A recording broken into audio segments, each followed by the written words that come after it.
Assalamualaikum warahmatullahi wabarakatuh. Kembali lagi bersama saya Bapak Abdul Aziz Al-Muttaqin. Kali ini kita akan belajar bersama materi tentang beriman kepada hari akhir. Nah, sebelum kita memulai pelajaran kali ini, marilah kita berdoa terlebih dahulu. Bismillahirrahmanirrahim. Raditu billahi rabba wa bil islami dina wa bi Muhammadin nabiyya wa rasula. Rabbi zidni ilman warzuqni fahman. Kami ridho Allah sebagai Tuhanku, Islam sebagai agamaku, dan Nabi Muhammad sebagai Nabi dan Rasul. Ya Allah, tambahkanlah kepadaku ilmu dan berikanlah aku pengertian yang baik. Amin. Nah, oke. Pada pertemuan kali ini kita akan membahas yang pertama pengertian hari akhir, yang kedua dalil Al-Quran tentang hari akhir, yang ketiga macam-macam hari akhir atau kiamat, yang keempat tanda-tanda kiamat, yang kelima proses di akhirat, yang keenam hikmah. Nah, yang masuk materi yang pertama yaitu pengertian hari akhir atau juga disebut kiamat, adalah hari kehancuran alam semesta dan berakhirnya kehidupan seluruh makhluk di dunia termasuk manusia. Jadi segala sesuatu makhluk yang diciptakan oleh Allah Subhanahu wa taala pada hari kiamat itu semuanya akan hancur, akan mati. Nah, yang berikutnya dalil tentang hari akhir, salah satunya terdapat di Quran surah Al-Hajj ayat 7 yang berbunyi Bismillahirrahmanirrahim wa anna as-sa'ata atiyatun la raiba fiha wa anna allaha yab'asu man fil kubur. Artinya, dan sesungguhnya kiamat itu pasti datang, tidak ada keraguan padanya, dan sesungguhnya Allah akan membangkitkan semua orang di alam kubur.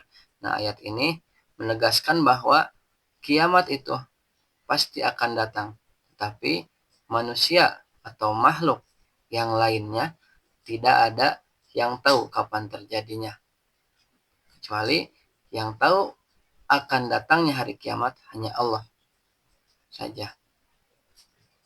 Yang berikutnya macam-macam kiamat. Nah, kiamat sendiri terbagi menjadi dua, yaitu kiamat sugro atau kiamat kecil dan kiamat kubro atau kiamat besar. Nah, untuk kiamat sugro contohnya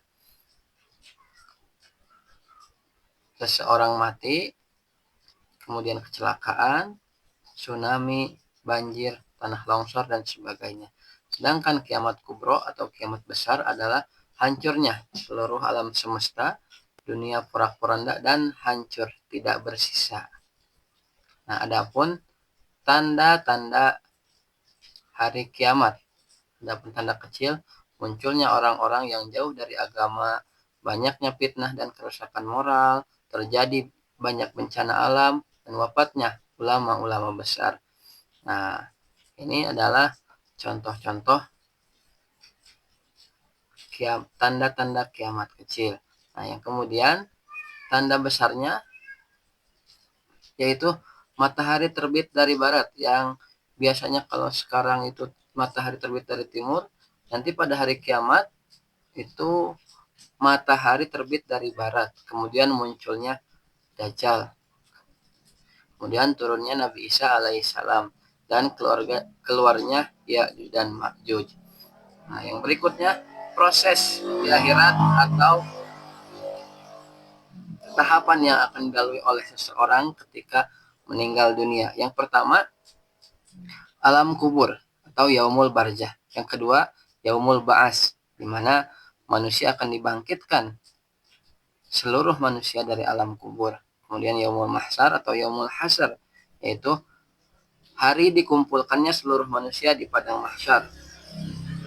Kemudian yaumul mizan atau yaumul hisab, yaitu hari di mana ditimbangnya amal baik dan buruk kemudian dihitung.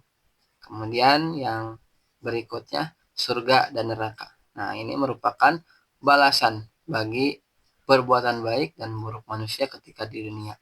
Artinya, orang yang banyak timbangan kebaikannya, maka kembalinya adalah surga. Sedangkan orang yang timbangan amal buruknya lebih besar, itu kembalinya adalah ke neraka. Nah, adapun hikmah beriman kepada hari akhir, yang pertama, meningkatkan kesadaran untuk berbuat baik. Yang kedua, membiasakan hidup penuh tanggung jawab. Dan yang ketiga, memperkuat kesabaran dan ketabahan.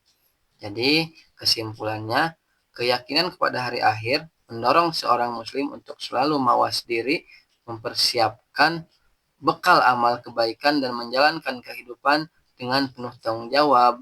Nah, keimanan ini menjadi motivasi kuat untuk mencapai keselamatan di dunia dan akhirat.